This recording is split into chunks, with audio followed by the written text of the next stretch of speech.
We've got this from the New York Post. Trump aide Stephen Miller pushes ICE to ramp up immigration arrests to 3,000 per day. Yowza.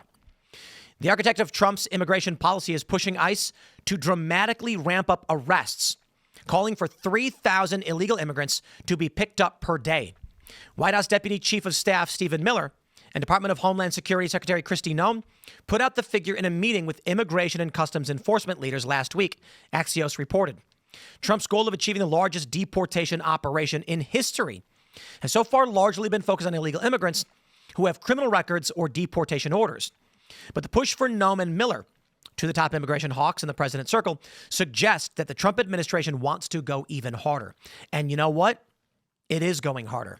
Fascinating story. Marco Rubio says the U.S. will aggressively revoke visas of Chinese students. Now, a month or so ago, when I appeared at the White House, Elad Eliyahu, the White House correspondent for Timcast, was there and asked Carolyn Levitt, we're getting convoluted. Rep. Riley Moore has proposed legislation to strip the student visas of Chinese nationals, 300,000 or so in this country, as they are a threat to national security. And Carolyn Levitt said, you're going to have to ask the State Department on that one. We're not entirely sure, but here we go. The play is happening.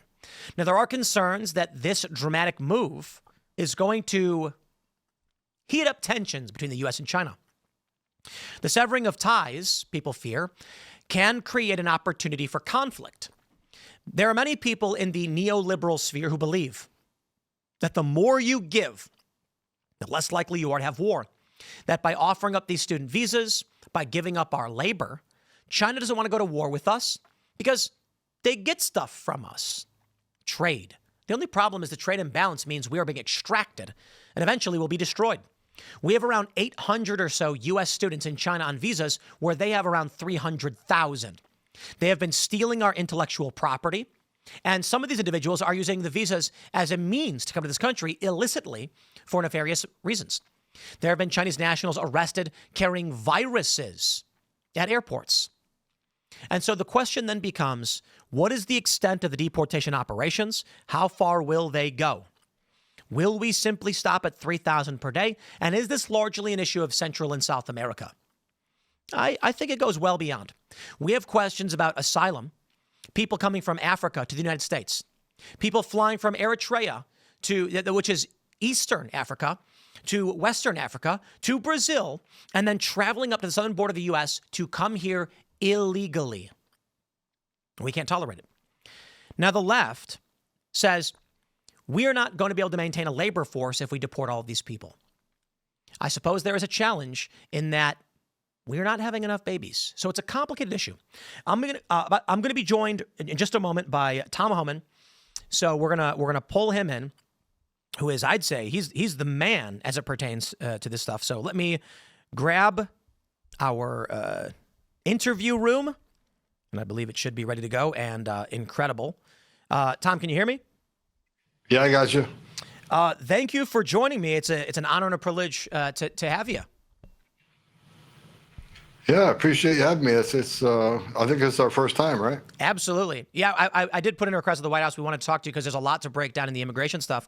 But let's just get started with this latest report that Stephen Miller is trying to ramp things up to 3,000 deportations per day. Is that something that you think is likely to occur? Absolutely. I've been pushing for that for the last couple of months. All right. Just about every media hit I do, they always ask me if I'm satisfied with the arrest and deportation. And I always say I'm happy. We're much higher than Biden administration is, but we got to do more. We can't 3 times more than Biden isn't enough because Biden didn't do anything. We need to do 10 times more. So yeah, we got a lot of public safety threats. We got to find and arrest and deport, and we got to do it faster. We got to do it quicker. We got to do it more efficiently. So yeah, we're adding a lot more teams to the operation out there in every major city in the country. We're going to, flood the zone with officers in the communities and worksite enforcement operations, so we can arrest these people that need to be arrested and removed. So yeah, we're going to increase it 10 times. I mean, right. We were adding a lot of teams, but we're going for it all. Absolutely. Are you guys right now just focused on the worst of the worst criminals? We've always been, like I said from day one, our priorities are going to be public safety threats, national security threats. But I always said, if you're in the country illegally, you're not off the table. Prioritization just means who we go after first. But there's a lot of, for instance, we got 1.4 million illegal aliens who already had due process were ordered removed from the country, but they simply chose not to leave and they became fugitives. We're going to open that aperture up to the fugitives. We're going to open that aperture up to non-criminals. So we'll always concentrate on the criminals first. If we have a criminal here and a non-criminal there, we're going to go with the criminal always first. But that doesn't mean everybody else is off the table. If you're in the country illegally, you're on the table. So is there a timeline you think, like when will we get to the point where it's, say there's a person here working illegally at a farm or something like this, and it's not someone who is a trafficker, it's literally just someone who came here illegally to work. Do you think there's a timeline for when enforcement starts targeting them specifically as top priority? Well, look, worksite enforcement operations we're focusing those right now on places we will find victims of trafficking, people that are in forced labor situations or a victim of trafficking. And employers who are undercutting their competition by employing, U.S. citizens and driving wages down. There's even a priority within the worksite enforcement, especially for critical infrastructure sites.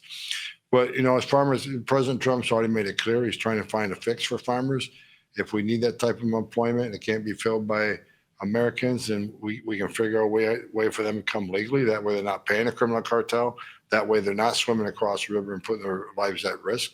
That way, women and children aren't being sexually abused by members of the cartels. They come in legally through a visa program.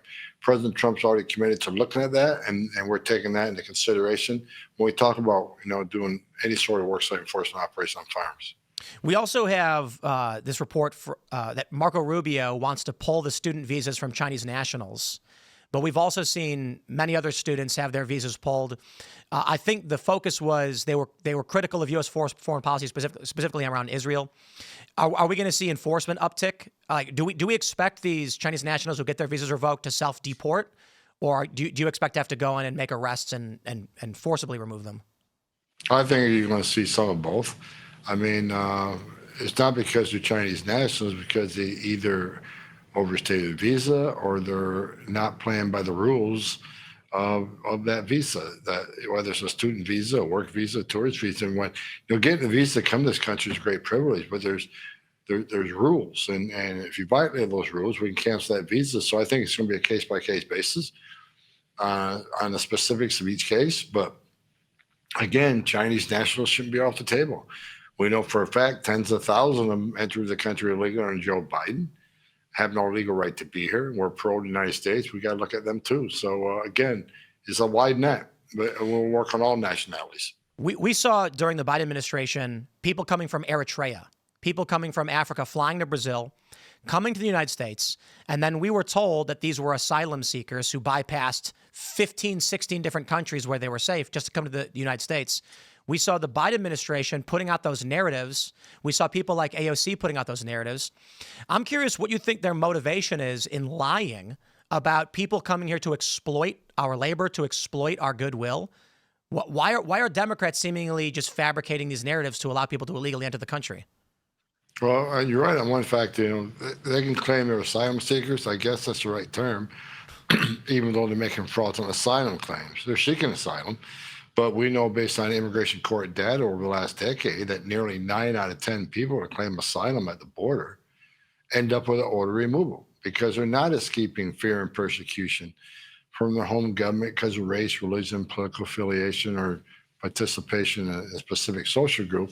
They're coming here for a job. They're coming here for a better life. I get that. But we know that 9 out of 10 people claim asylum have no asylum claim, but they make those fraudulent asylum claims. Why did they open the border up and allow this? Why did they abuse the parole program and paroled millions of people in this country? Well, obviously because they saw a future political benefit from doing this.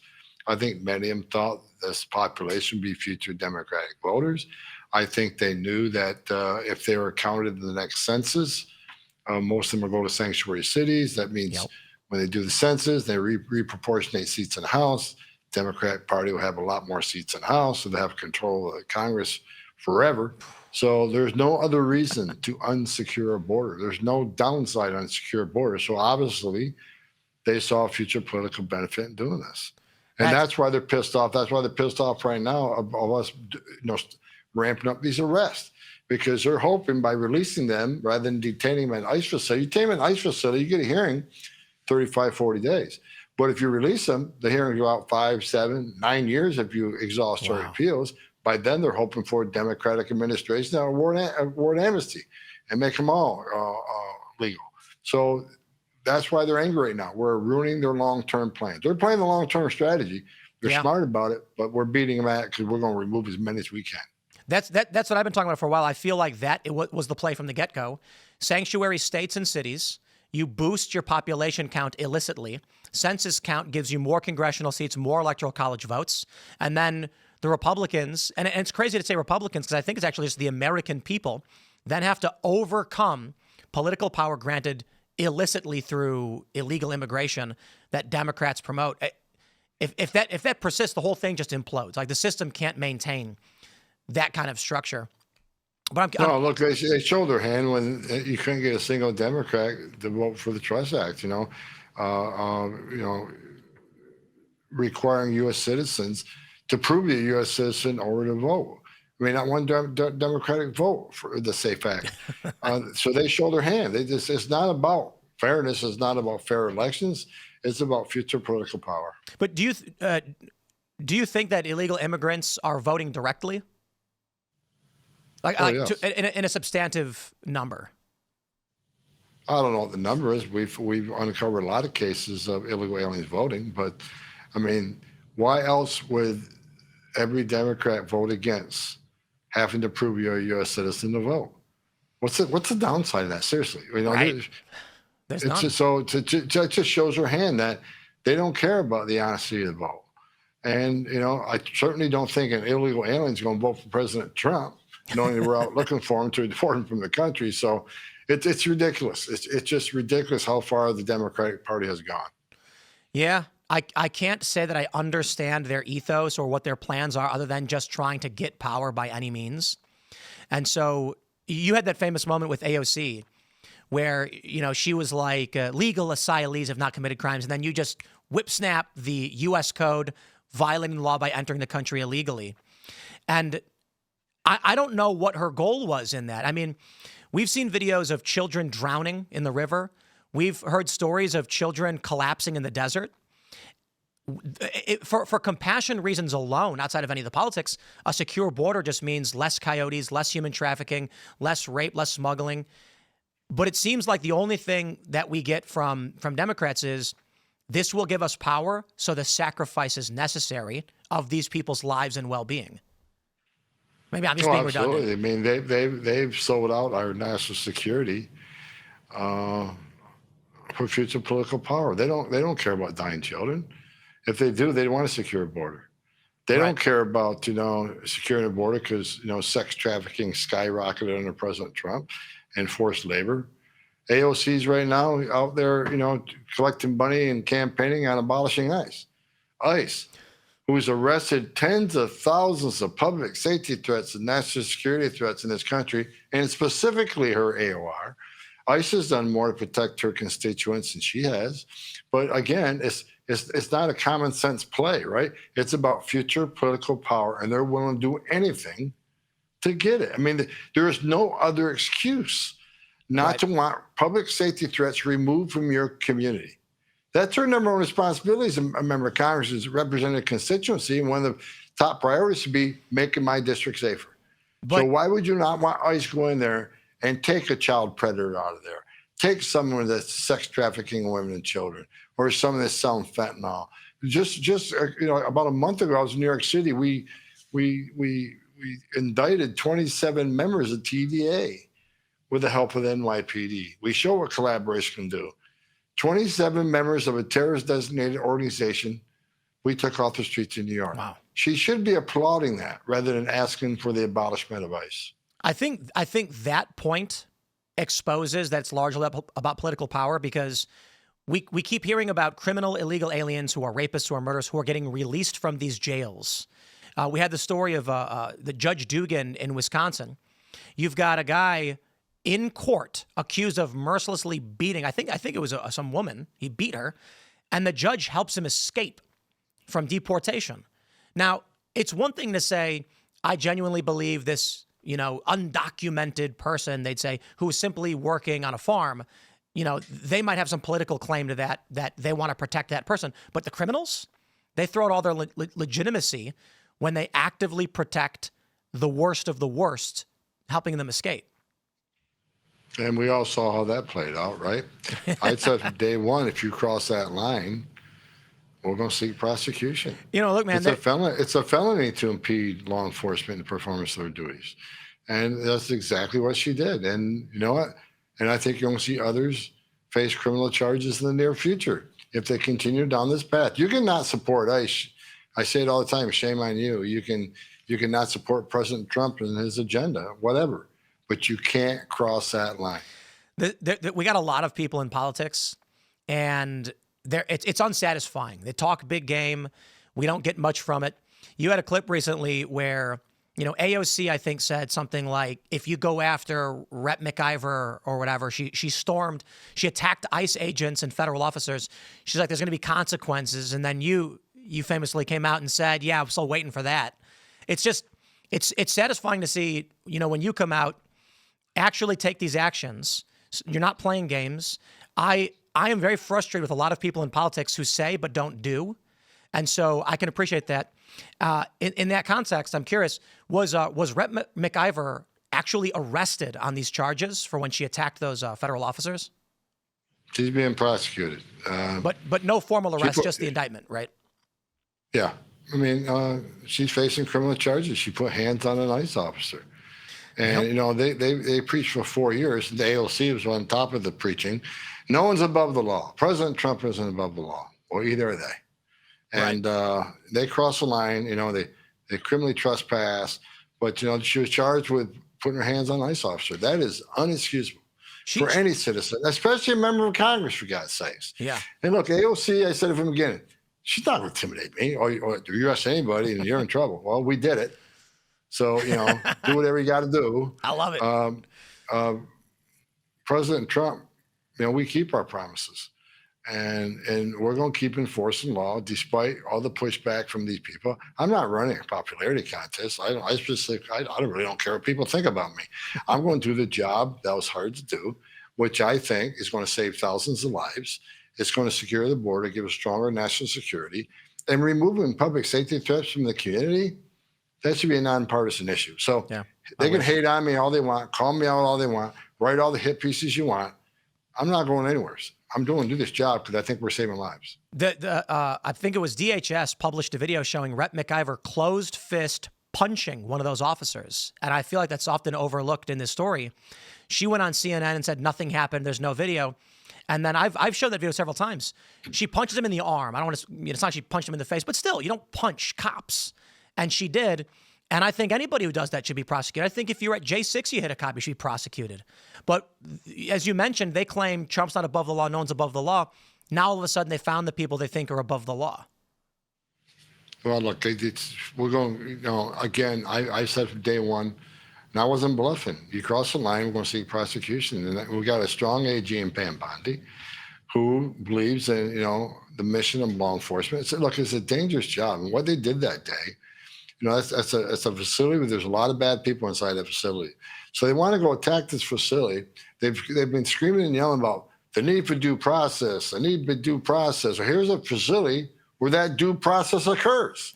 And they want to go in and shut it down. Yep. And I said from day one, if she would have made an appointment and asked for a tour, we would have gave it to her. Do that every day across this country.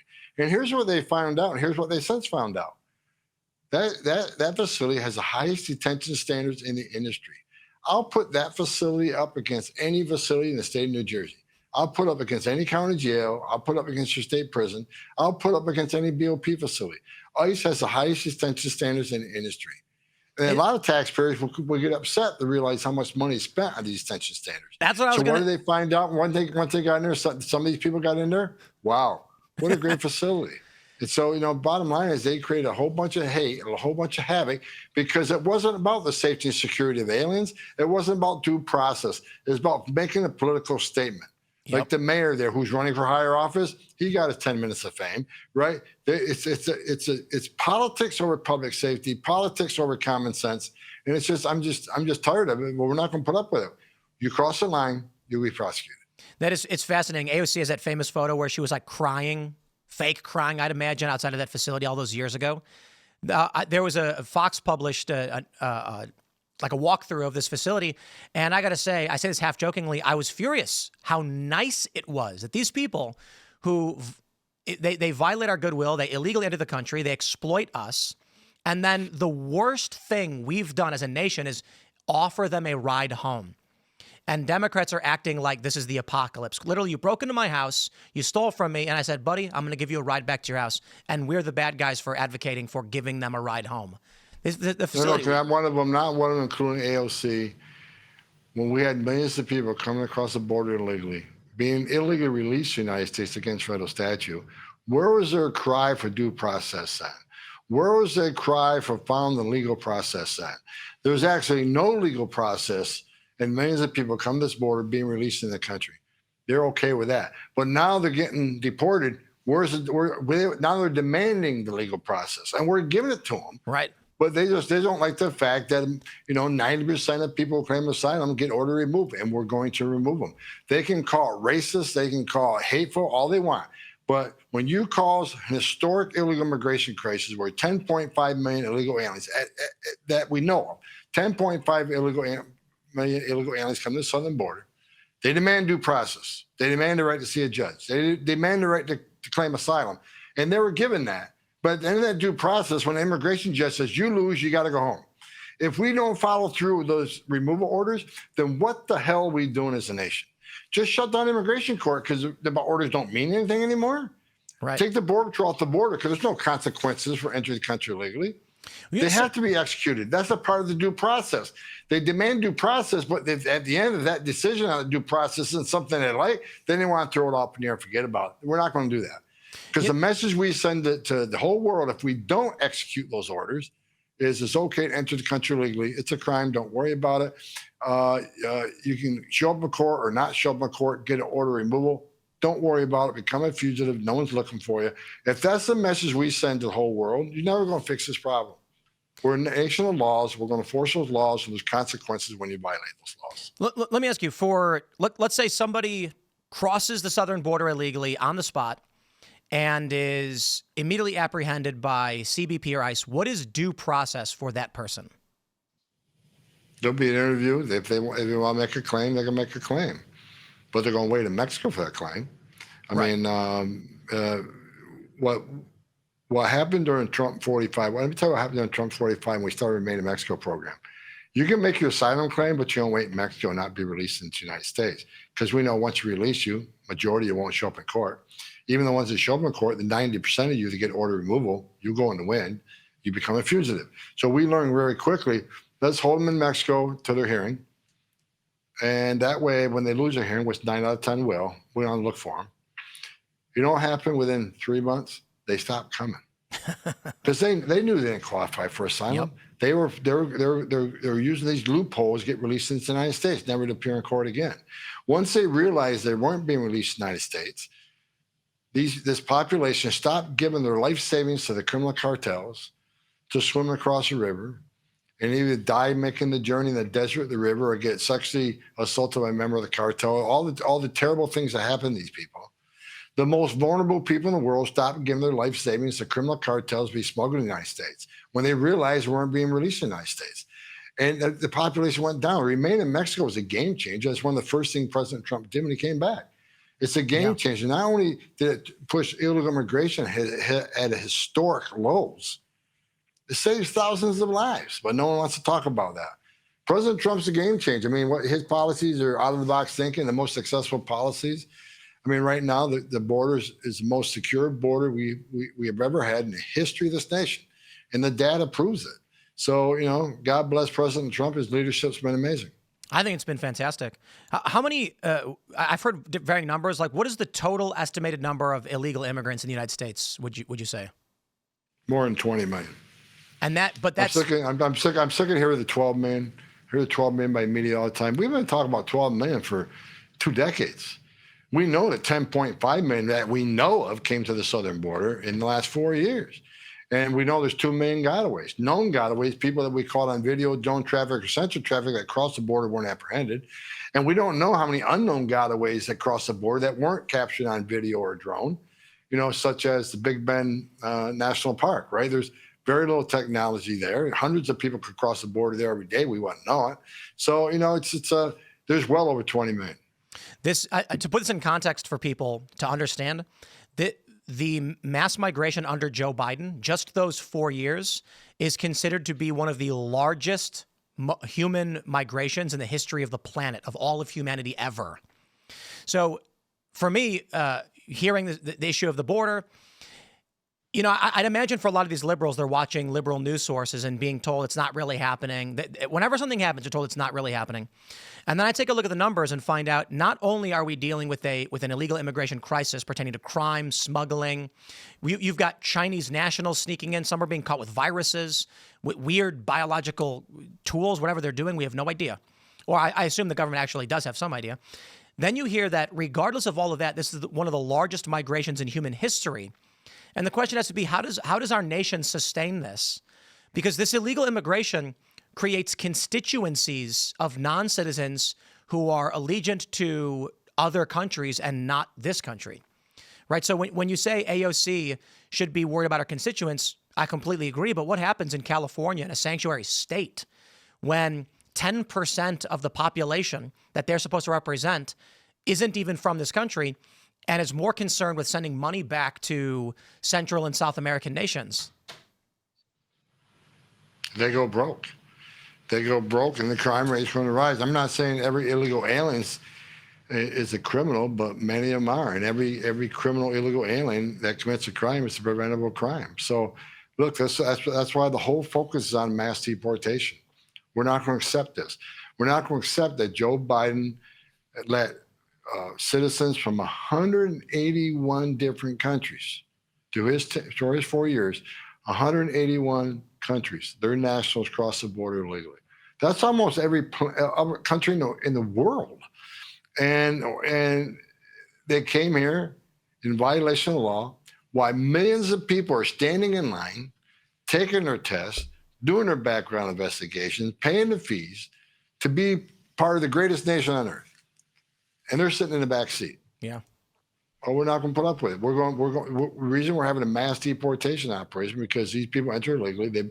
A vast majority have been ordered removed, and they're leaving. And the left can cry and yell and scream and call me all the names you want. We're going to arrest as many as we can. And we're always going to prioritize the public safety threats, national security threats. But if you're in the country illegally, that's not okay. It's not okay to be here illegally. It's not okay to enter the country illegally. That's a crime. It's not okay to knowingly hire an illegal alien. We'll be looking for you too, because we'll prosecute a company that knowingly hires an illegal alien. It drives down wages, and no one hires an illegal. I've been doing this a long time. No one hires an illegal alien out of the goodness of their heart. They hire them because they work them harder, pay them less, and undercut their competition that actually has U.S. citizen employees getting a better paycheck. It drives down wages. We're not accepting it. We spend billions of dollars a year on social services, millions of illegal aliens on welfare, all sorts of other social services, the school system, the trauma centers, the hospitals. I can go on and on and on. That's why I'm tired of hearing that this big, beautiful bill, it's a high cost. It's a fraction of what we pay for illegal immigration in this country every year. That's in perpetuity. This is a one-time cost. Let us drive this illegal immigration down. It's going to save the taxpayers billions of dollars in the future. Tom Homan, I really do appreciate you joining me to lay this all out. I don't know if you have social media, if there's a way people can hear more from you or find out more. Yeah, I got social media at Real Tom Homan. I'm not on there a lot. I'm busy, but I imagine I do have a presence. But yeah, at Real Tom Homan. Right on. Thank you so much for joining me. I really do appreciate it, and have a good day. All right. Thank you. Take care. That was Tom Homan, and I think he's fantastic. And I agree so much. Obviously, I think most of us agree on the issue of illegal immigration, being that it's an issue of security, it's an issue of safety, it's an issue of cultural cohesion. And I think the point, I thought it was fantastic that Tom brought up almost right away that Democrats are using this for the census as a power grab. Let me see if I can correct that blur real quick. The camera keeps trying to focus on the microphone, so I'll pull it down. But I'll put it this way.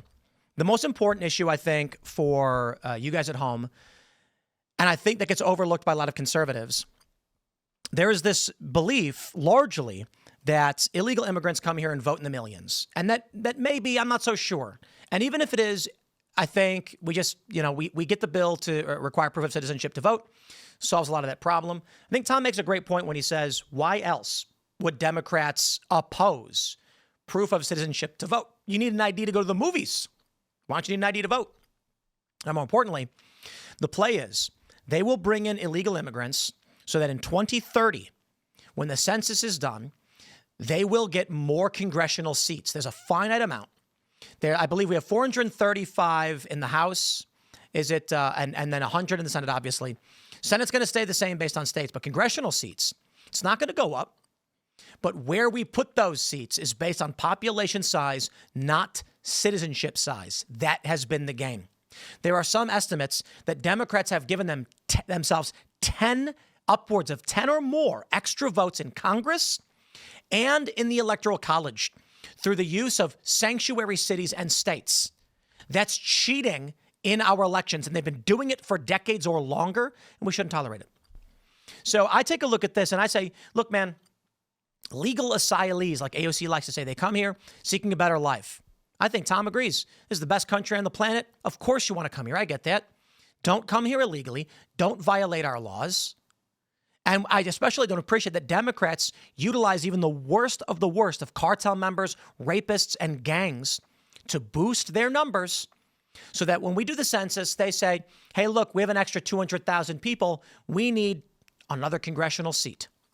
I'm not okay with it. I don't think any of you guys should be okay with it. And if we're going to have a functioning democracy, as they like to say, it should be the American people. And hey, that might mean your parents aren't American citizens, but they immigrated here legally, and then you were born here. That may mean that you moved here from a foreign country and you did it legally and you passed your citizenship test. You are a naturalized citizen with a right to vote. I respect that tremendously. Those that have due deference to our nation, recognizing how great it is and how they'd like to join us in this great club, I say, please do so. Here's the process. Maybe I'm lucky because I was born here. Okay. My parents were born here. Their parents were born here. Actually, my grandma wasn't. No, actually, I think my grandma might have been born here. I don't know. She's Korean. You get the point. I think she might have been born in Korea. I'm not sure. You go back far enough, you get the point. We're lucky to be born in America. And that does not mean that other people have a right to exploit our goodwill. It means you come here legally. And maybe it's not easy. But, the best things in life, you earn your status. You earn your place. You don't just steal it. That's wrong.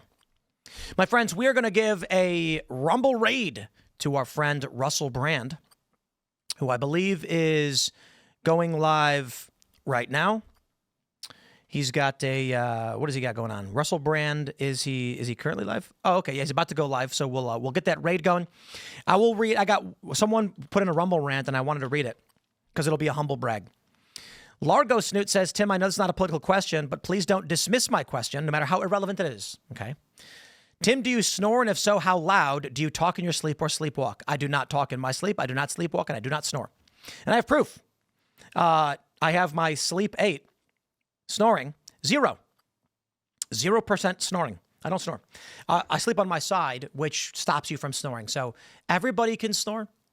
The people who do largely are sleeping on their backs. Don't do it. Let's send that raid out, my friends. Smash the like button. Share the show with everyone you know. Of course, if everybody watching right now took the URL from Rumble, posted it on every social media platform and said, come hang out and come watch every day, Monday through Friday at noon. Actually, Monday through Thursday at noon. And Fridays were 11 to 1. So we actually go an extra hour starting a little bit earlier. If everybody shared that, we'd be the #1 show in the world. It's tough. It is. But my friends, I really do appreciate you guys hanging out. Once again, smash that like button, and we will see you all in the next segment coming up. We'll be back at 8 p.m. for Timcast IRL, and we'll see you all then.